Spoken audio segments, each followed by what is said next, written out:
today we will be discussing gender roles in Judaism, and I believe you'll find it to be a fascinating topic. First of all, it's important to understand that everything in creation is male and female. Every single thing in creation, there's nothing you can look at, nothing that's happening all around you that is not male and female. Now, I don't want to use your imaginations too much, but the whole creation is male and female. There are males and females in this room listening to this class. The shelves are being held up via male and female. There's pegs holding those shelves up. This building's all being held up by an entire engineering network that's holding you up high above the Kotel Plaza. It's all made of male and female. In fact, there's nothing you will look at that isn't somehow male and female relating. And so too the Torah is very much relating in male and female. For example, the 6 days of the week are connected to the letter Vav, which is the number 6. The letter Vav, okay, that's called a Vav in Hebrew, and it equals 6. Okay? And that relates to the 6 days of creation, which are the 6 days that we do our thing and do our work and make our difference in the world.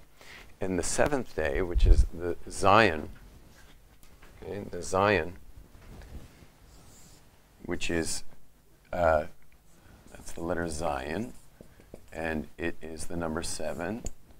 And the number 7 represents the feminine or the receiving time of work, meaning 6 days of asserting, which in the world Kabbalistically of the masculine has to do with causing, asserting.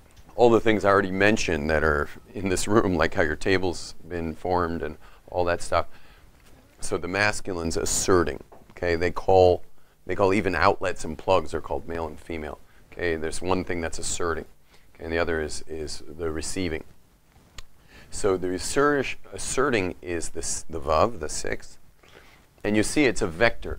It looks like a spear. It looks like an arrow. It looks like, it's a vector. It's just going off like that. Whereas the Zion is nice and curvy. Okay, again, this represents the masculine. Is there an E at the end? And the feminine. It's nice and curvy.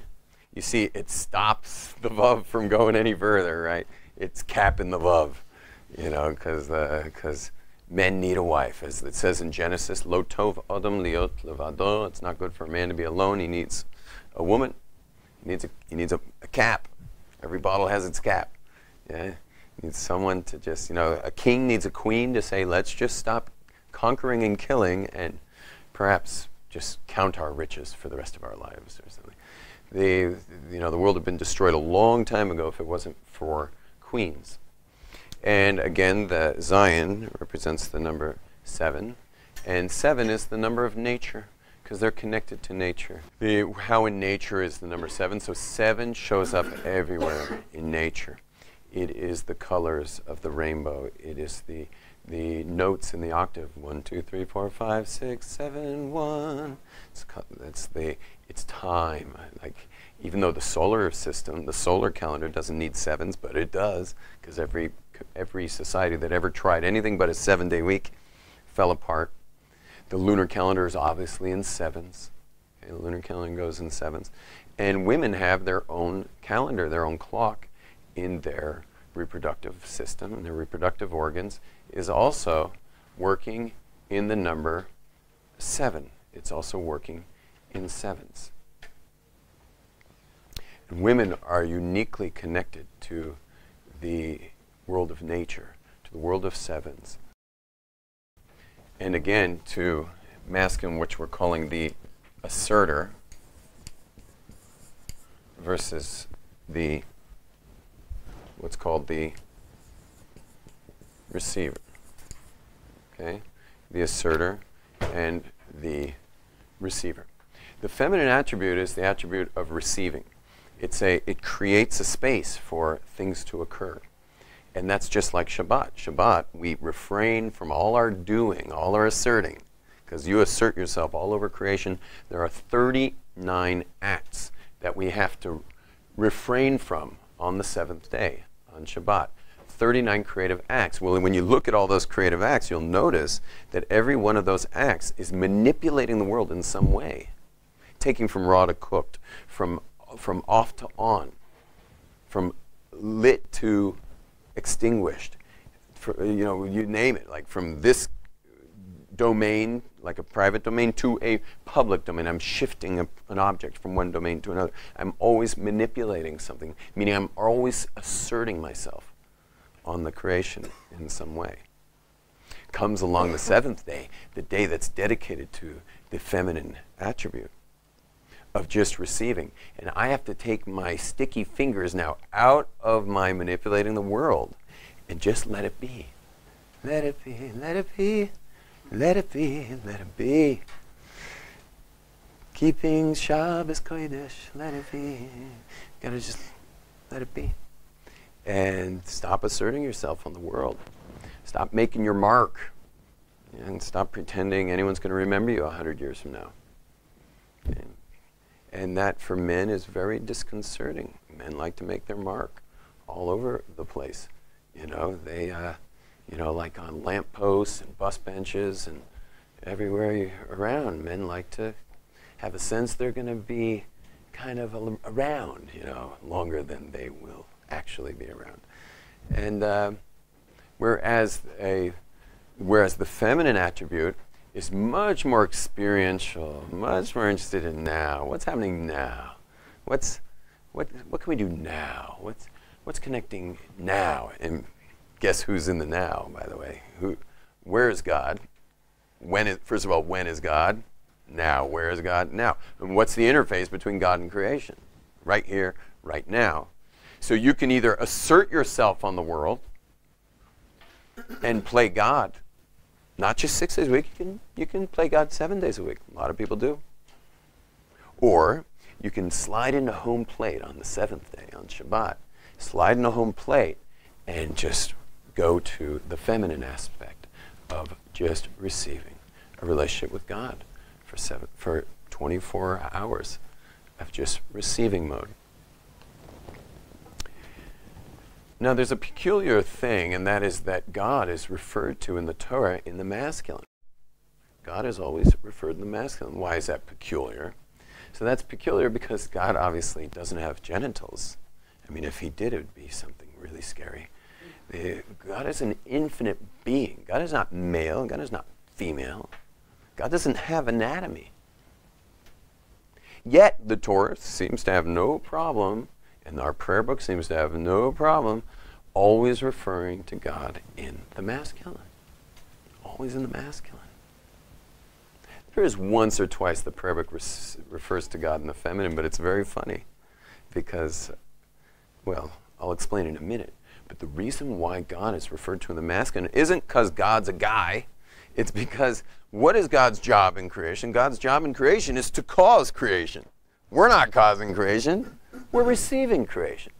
God's causing creation into existence. That's the masculine attribute. God's asserting the world into existence via that, primordial nuclear blasted light into creation. It's then filtered and filtered, capped and capped and capped and capped via the feminine attribute, which is capping that, in order to veil it and veil it and veil it until finally, voila, here we are in the physical world, which is all called the seventh. This world is called the feminine attribute. It's called Shekhinah. The word Shekhinah is not a name of God. The word Shekhinah is the feminine attribute of God, meaning it's the physical. Shekhinah is the bottom line. It's the Malchus. I'm not going to go into defining the word Malchus right now, but Shekhinah is the bottom of the barrel of creation. We've got ourselves a problem. What is the problem? Problem is, well, if you're female, you don't have a problem because you're all chill. God creates the world, you receive. You got a relationship. Perfect. If you're a male, you got a problem. And it's amazing to watch men and their problem with God. It's amazing because God's like creating the world, and we're all receiving, whether you're male or female, you're receiving the Creator's creation. You're receiving the Creator. But the problem is if you're a man, so your deepest desire, or one of your important desires, is to assert yourself on creation. So if God's causing, and you're causing, what do you see? Crash. It's a crash between God and creation. We're in conflict with God. The men are. And you see it's so obvious. I mean, we see it all the time. I'll give you a great example. When people are interested in becoming observant, so they come to a yeshiva, there's men's yeshivas, there's women's yeshivas. And who do you think takes longer to be committed enough to God and Torah that he or she can actually step under a wedding canopy, under that chuppah, and promise that person that they're going to be building a Shabbat home for all the rest of the years of their lives? Who do you think takes longer to get there? So it's men, and by far men.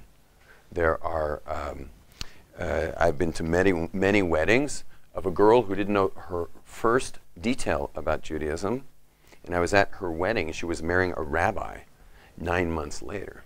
She gave birth to her Jewish self in 9 months. Yeah.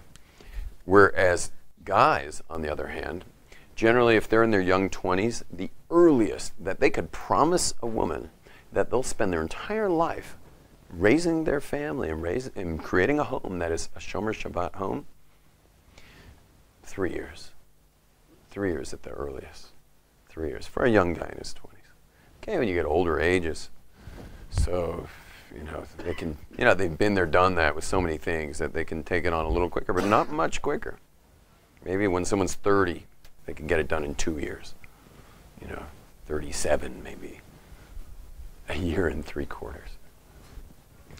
You need a track record. In fact, in the dating world of the observant women, and you've been to Shabbat tables where you saw like the holy ladies who are hosting your Shabbat meals, you're thinking, wow, I'd love to have a wife like that. I mean, that's like guaranteeing generations of Jews having a wife like that. Well, you should know that most of you aren't even near their dating pool because they know what men are. They know what men are, and they want to marry a man who's working with them, not against them, in making that next generation holy Jews. And so their first questions have nothing to do with anything about looks or anything about career or anything about money in the family. They don't really care. They only want to see one thing. Does he have yeshiva on his resume? Was he able to somehow, like, you know, put that wild horse bit in his mouth and just pull the reins on the Westernism in him and actually stop and go to yeshiva and just learn Torah? Is it on his resume? Was it a yeshivacation for 10 days? Or was it a serious amount of time? Now, if he's a CEO of a company, 3 months out of us being a CEO of a company, that he flew to Jerusalem and studied Torah, that rate's very high, very high. But if he was a young whippersnapper who didn't have anything to do, only he was just brainwashed that I can't lose these years of my life because these are very important years to show on my resume. And well, meanwhile, he's a totally illiterate Jew, but he goes to Shabbos tables and wants to marry one of these holy girls. Good luck, okay? They're not stupid. These girls are only looking at your yeshiva time. Because you can talk all you want about how much you love God and Torah and Judaism and Shabbat. Talk to your blue in the face. They don't care. They want to see that you sat and studied the Torah. That you were able to somehow rope in your wild animal, your male attribute that doesn't want anything to do with God. Because men don't like God very much. And were you able to reel yourself in and actually put yourself down at a yeshiva table and study the Torah for a period of time so that her kids have a husband, so that her kids have a father who actually can say a little Torah Shabbat night. Because the average man, if he's doing Shabbat, he's racing home from work. It's winter. He had to take off work early. His boss is already, you know, concerned about the whole thing. The boy comes racing home. The dad comes racing home, and slides into Shabbat, you know, safe, you know, and then just barely gets in the shower and is able to get himself into his Shabbos suit, runs off late to shul, comes home, sits down at the Shabbat table, ready to make kiddush, makes hamotzi, and his wife says, okay, kids, Daddy's going to say a little Devar Torah, a couple words of Torah on this week's Parsha. And the husband looks up haplessly. What Parsha is it? He doesn't even know what Torah portion it is. And she says, kids, go play for a while Daddy learns the Parsha so he can teach us this week's Torah portion. Okay, this is the Jewish woman. The Jewish woman is there for a totally different thing, and we'll get there tomorrow. We'll do the Jewish woman. Right now we're just doing genders, okay?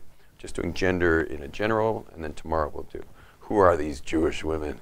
For this reason, meaning for the reason because of the conflict of men with God, men with Torah, men with Judaism. So men have been prescribed specific commandments that women do not have to do. They would be totally superfluous for women. Men have specific commandments that tie him down, if you will, you know, subjugate the free man and perhaps break him down a bit into, you know, his place.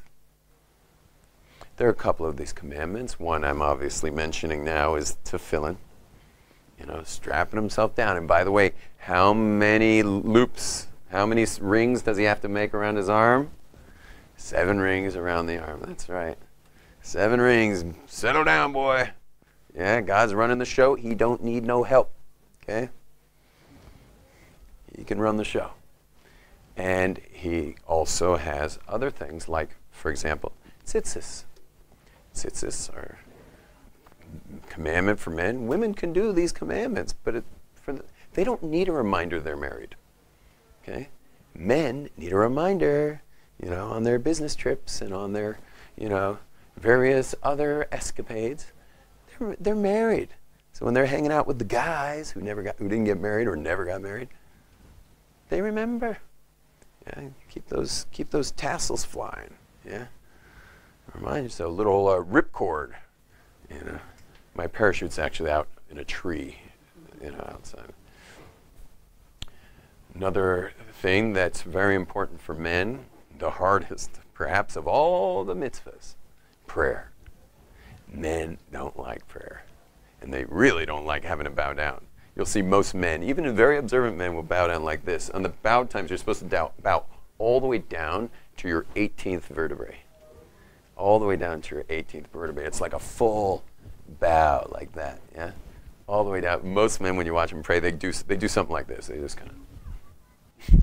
It's almost undistinguishable from the other ones, you know, because they're always doing this. You know, and then they'll do...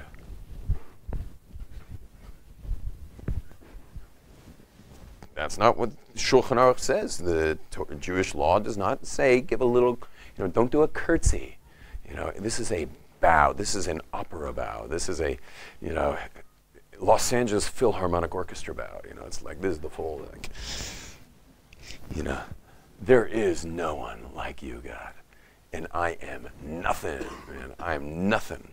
And you're also, we're taught by our sages that when you do that bow, you're supposed to actually have in mind that you're flat on your face. That's what's supposed to be in your mind. Whenever you bow, that you're flat on your face. You are crusted on a pan here. We need a spatula to get you up. Yeah, you're flat out before your maker.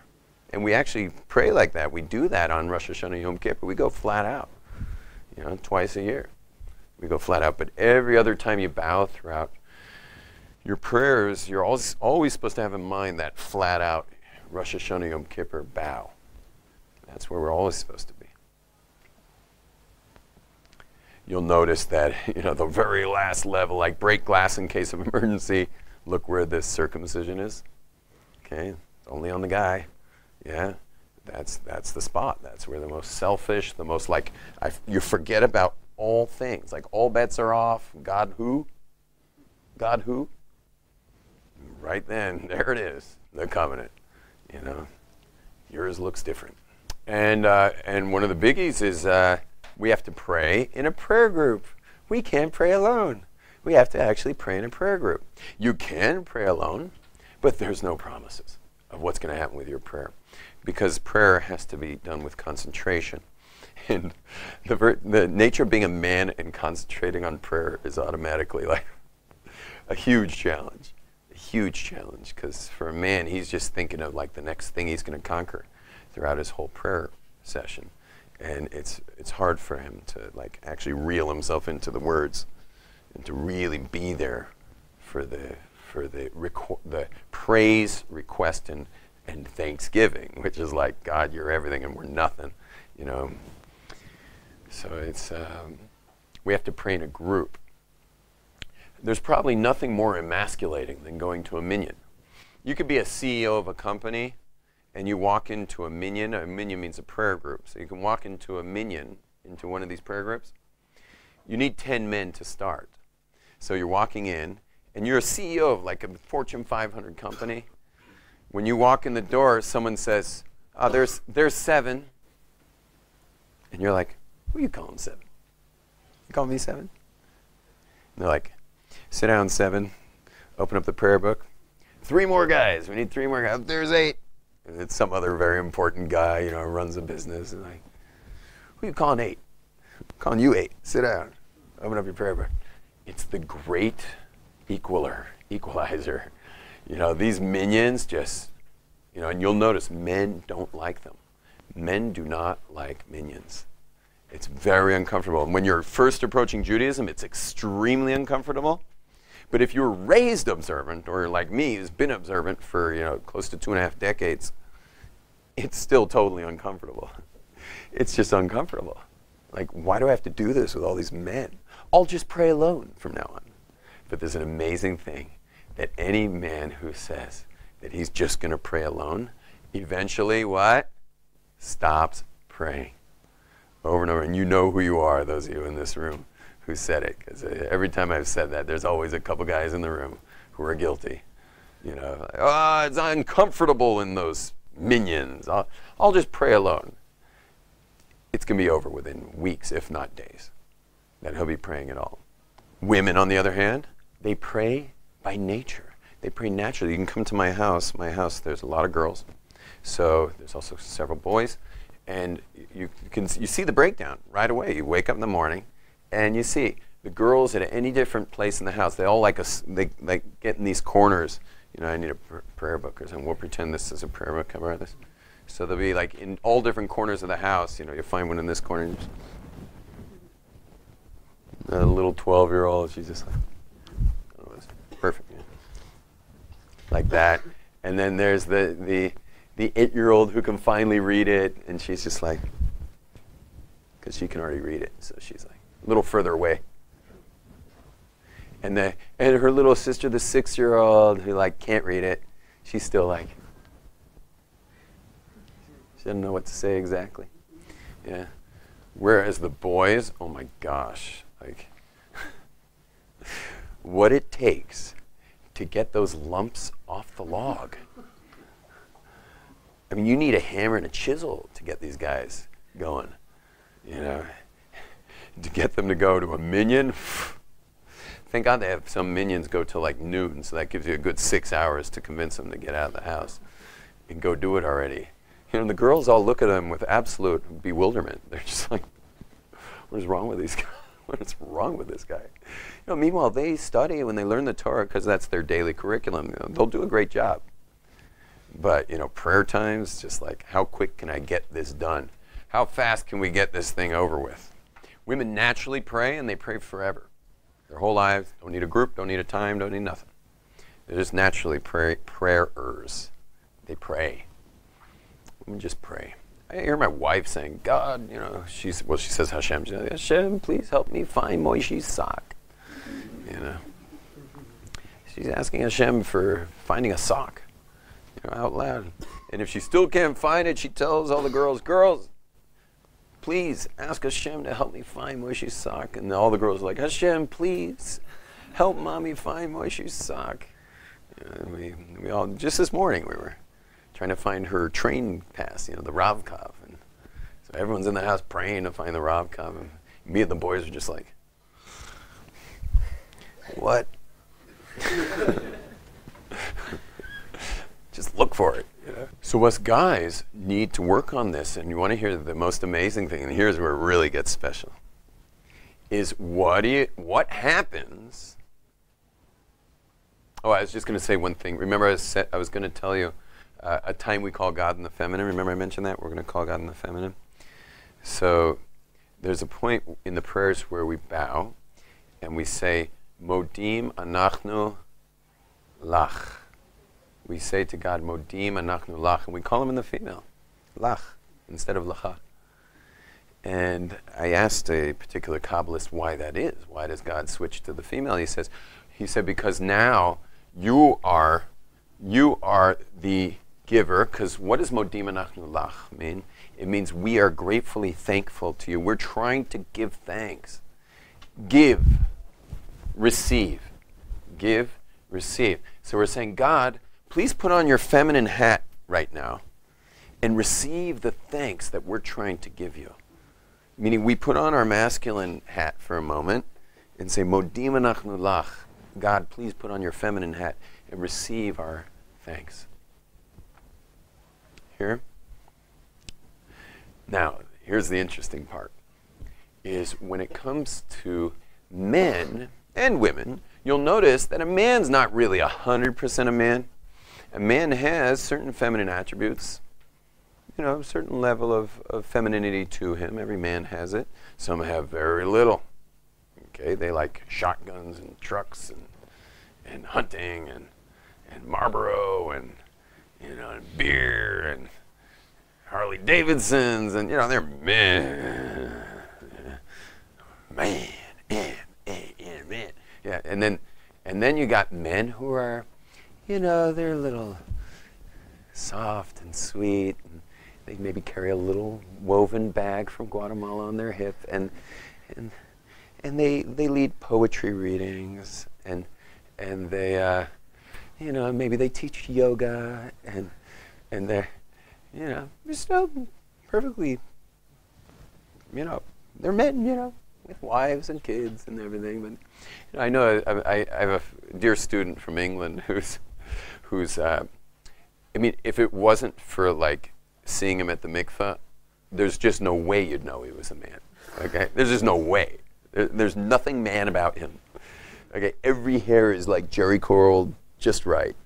He only wears pink, including painted on pink pants everywhere he goes, and pink Converse All-Stars. You gotta understand. This guy's wild. He's from a totally Hasidic family. All his brothers wear streimels, yeah, and the full Hasidic garb.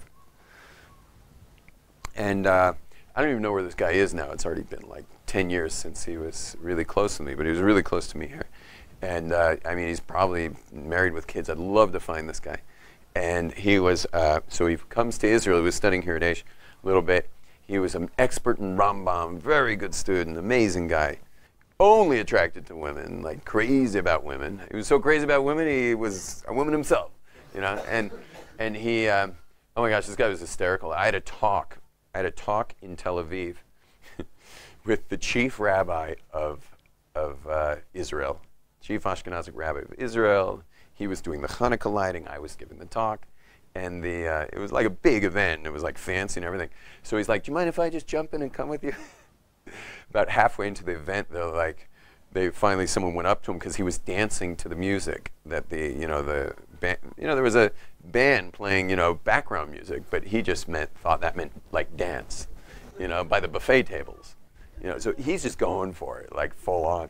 And I'm over by the cocktails, I'm over the cocktail area just kind of watching him and just going, I hope this doesn't get back to me, Anyway, eventually someone, just wanted to find out who he was exactly. And just a few minutes later, I was pulled aside and said, your student, Rabbi Glaser, if you could just have a little talk with him to just drop it down a few levels there.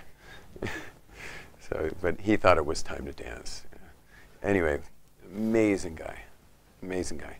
But what is unique about these guys? So I was interested to know, what if you took a completely, totally heterosexual population? Heterosexual, it's all, in fact, me'esharim, what do you call it? Arranged marriage. So like everyone's already, like you're presented your wife by the time you're like 18. You know, you think, this is who you'll be marrying, mazel tov. You know, a fully heterosexual, arranged marriage society where there's nothing but that. And so my curiosity was, what happens, you know, you got 800 men, you know, 900 men, 1,000 men. What happens to the kid who's born a woman, the guy, you know, little boy who's really just like my student from England? What happens if you get one of those in such a community? I mean, this guy left England, you know, he like left England. He's still a Torah scholar, still keeps the Torah, still keeps Shabbat and everything. You know, crazy about girls, that's who he was. So, but what happens in the Hasidic community where you don't leave and you don't have any concept of anything? Because he was in England and these guys were, you know, he was in London. He had plenty of concepts. Whereas what happens when they have no other concept? What happens to those guys? Wow, was I shocked to see what happens to those guys. Those guys, okay, I checked them out. They were married. They were, you know, big families and beautiful. You know, their marriages seemed to be great. I didn't get to interview their spouses or anything, but everything seemed to be at least normative compared to all the other Hasidim in the group. But here's the shocker. The shocker is that when the most important prayers of the year rolled around, Rosh Hashanah, Yom Kippur, and there's several sections of prayers, so you send up different people to pray various times, guess who was in charge of the prayers, of our most important prayers of the year? The answer was them, each time. And even at points where you're supposed to send up the greatest scholar, they actually said, forget the greatest scholar, you know, send up Yochanan.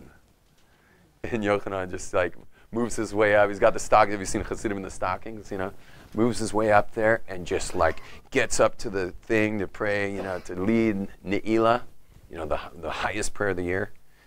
Lead Ne'ilah, and he makes the entire synagogue melt with his voice and with his passion and with his ultimate being nullified before his maker, and he just brought everyone to absolute receiver, all of us receivers in that room.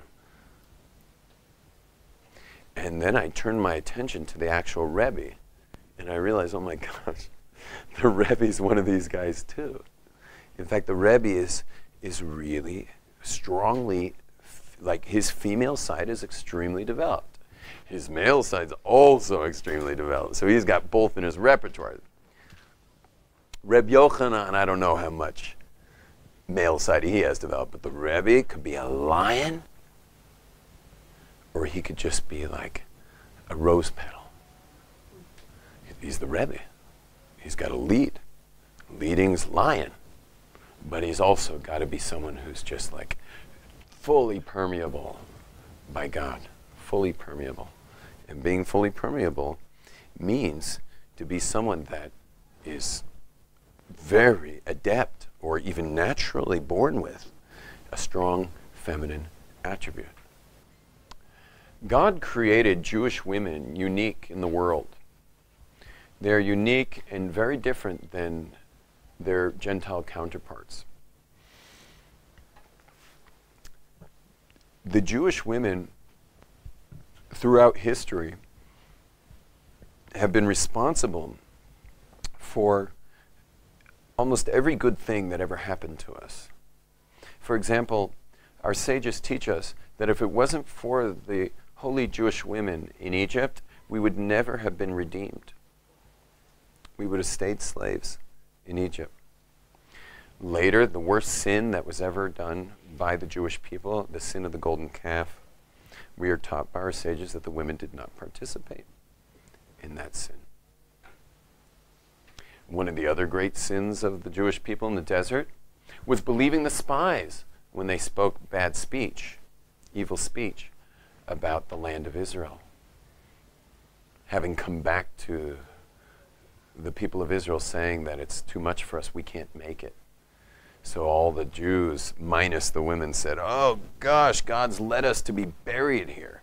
We're going to Israel to get buried by these 7 Canaanite nations. And the women were like, don't believe those bozos. Time and time again throughout Jewish history, we see that the Jewish women are really what save the Jewish people. All the greatest stuff that happened to us because women made it happen. Moses was only born and saved because of Miriam. So many things have happened throughout history where you're always going to find a surprised woman behind it. You know, as they say, behind every great man is a surprised woman. The Jewish women are the guarantors of Jewish continuity. They're the guarantors of Jewish continuity. They're not going to put up with a husband who doesn't have a Devar Torah. They're not going to put up with a husband who doesn't go out to pray in a minyan. Nor are they going to put up with their boys who don't toe the line of just the basics of what's expected of a Jewish male in this world. They're not going to put up with it. That ain't easy. It's not easy to live with if you're a man who's dedicated to God. So you'll have your wife to support you in the process. But if you're not, she's still going to support you in the process by making sure you do it anyway. But it's not just that. This is powerful stuff. It's even inside of secular women, secular Jewish women, who have no concept of Torah. They don't even know the alphabet. They wouldn't even know what the first value is.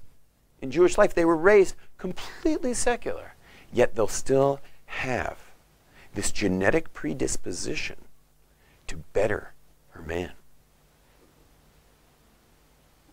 And sometimes they'll just simply thrash him for nothing, but they're here to not let you be a spaz, basically. I'll give you some proofs of that. What are some of the proofs of that? I mean, there's obviously the joke. What's the difference between a vulture and a Jewish mother? Vultures wait till you're dead.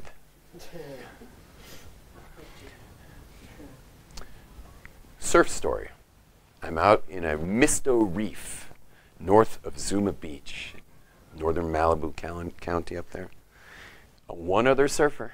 Him and I are out there. The waves are like 6 to 8 feet, tropical conditions, just gorgeous. And we're just taking turns. We're taking waves and just kind of slapping high fives after each wave. It was like, we couldn't believe that it was just the two of us, because normally in California, you're like battling crowds for every wave. It's called wave count, because like the whole question, what was your wave count after dealing with half of Los Angeles out in the water with you? Just the two of us, though. Just the two of us. And eventually, though, I started noticing, I think this guy is an MOT. I think he's a member of the tribe. I think he's Jewish. So I asked him, hey, you an MOT? He says, what's that? I said, a member of the tribe, you know, Jewish. Yeah. And he's like, I am Jewish, yes. And I'm like, how do you like that? How do you like that? The two of us, of all the people here, in the perfect conditions, 2 Jews surfing these waves. And he's like, it's nice, Rabbi. It's nice. You know, this guy just couldn't get excited about much, you know. So I just, you know, small talk. I asked him, you know, just a random question. So did you marry a Jew? Small talk. And he's like, he says to me, hell no. And I'm like, what do you mean hell no? He says, you think I'm going to put up with that? I'm like, what? This was like, this was many years ago. This was like my first introductions, you know, to like, you know, what this was all about. So I'm like, with what? And he starts going on and on about his mom and his sisters and like, whew. Yeah, there was like smoke coming out of his ears. Or maybe he was describing the smoke coming out of their ears, I don't know. But yeah, it went on and on. I was taken aback. I was like, they're not like that in Jerusalem. And he's like, this ain't Jerusalem, man. I'm from Encino. Watch out. And it's like, so who'd you marry? He says, I married an Asian woman. Classic, right? Asian women are the antithesis of a Jewish woman. The antithesis, the absolute polar opposite. I mean, it's like marrying a massage therapist or something. So she was his massage. She actually was his massage therapist. I asked when they met. She was his massage therapist. So anyway, and he goes on to describe her, and it's like, it just, whatever. I'm not going to go there, but it was like, you know, I'm not going to say, okay, but it was just saying all the things about her that were just so not Jewish, but just what he needed. Comfort. Don't mess with me. Okay, just appreciate that I even came home. It was that kind of stuff. I don't even want to repeat it, but that was the kind of stuff he was saying. Story 2, my other favorite sport, which is mountain biking. So I flew to LA. I was going to be teaching at UCLA for a few months, so perfect timing to have sold my mountain bike in Jerusalem and to buy a new one in LA. Now, you know Jewish networks. So I just put out the word. This is pre-internet. I just put out the word, Rabbi Glaser needs a new mountain bike, and it just went. Eventually, I get a phone call saying, I think I got a lead for you. I call this guy out in the valley, and it turns out he's the editor of Mountain Biking magazine. He had just done an article, an expose on the lightest full suspension bike, front and rear suspension bike ever. Fell in love with the bike and traded it for free advertisement in his magazine so he could actually have the bike. And it's a $4,000 bike that he's selling for $2,000, and it's almost never hit the trail except for the pictures they took when they did the expose on the bike.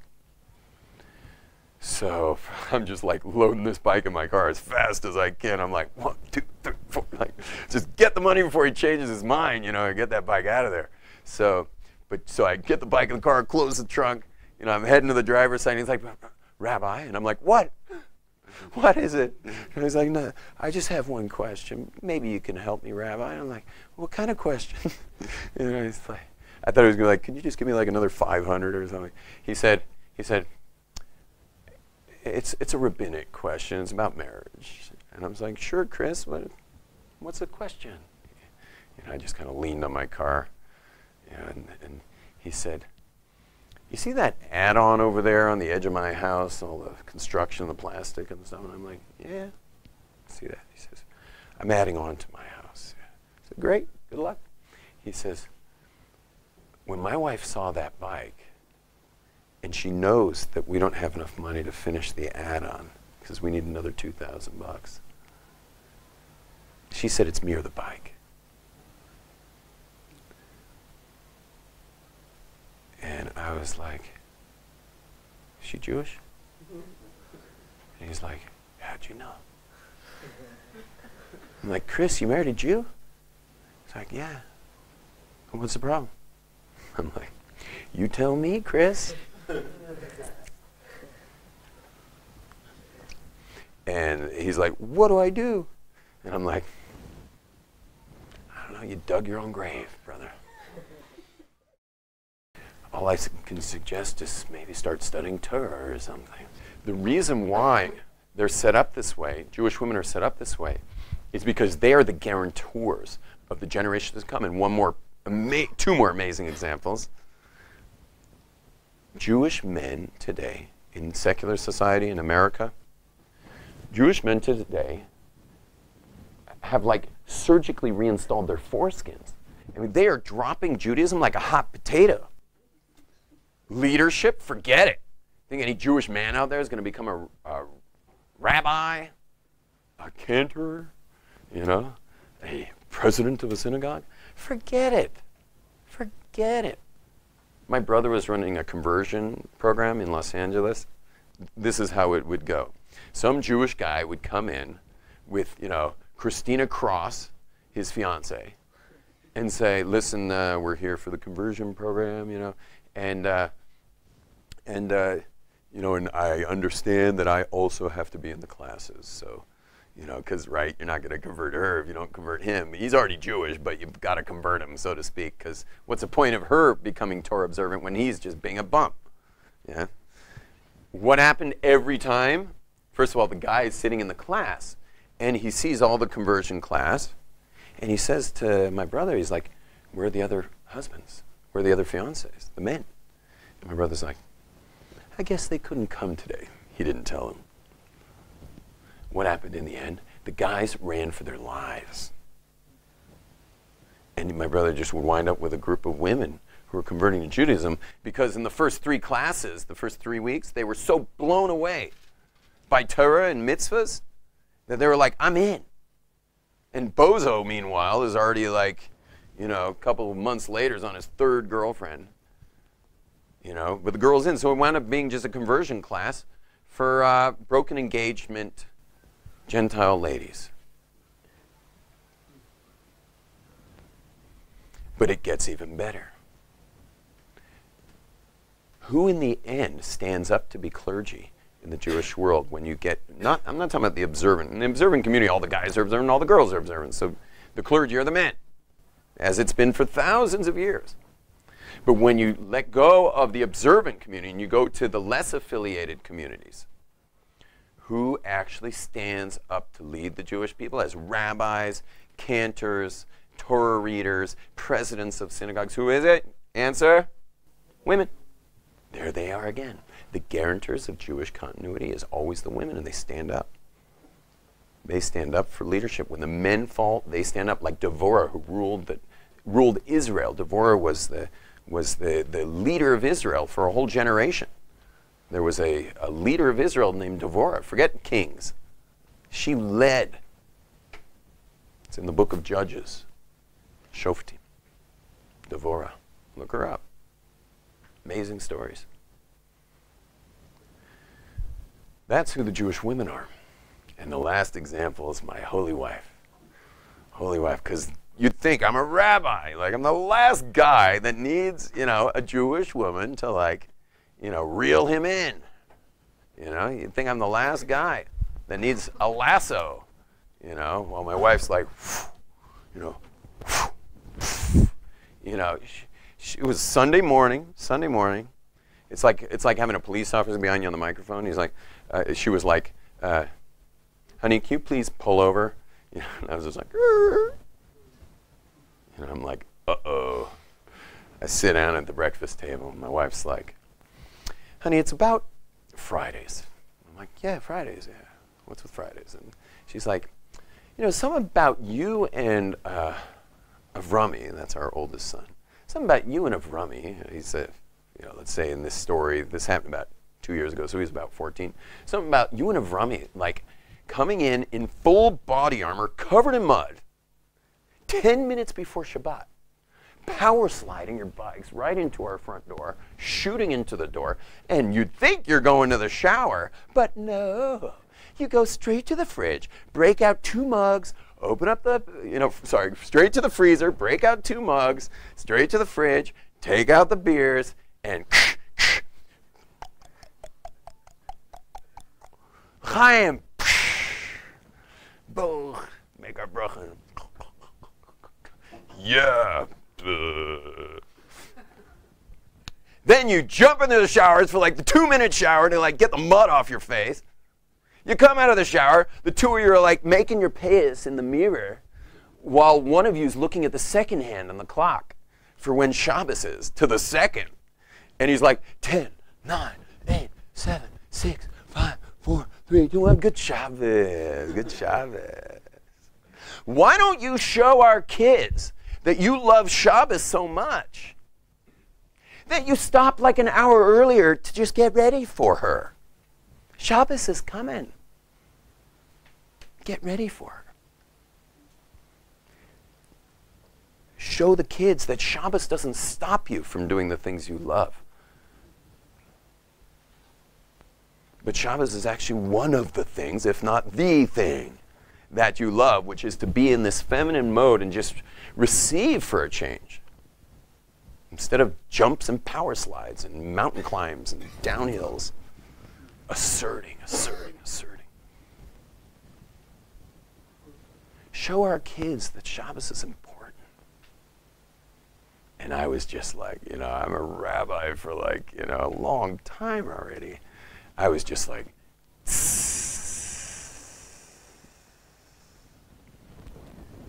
okay, honey, no problem.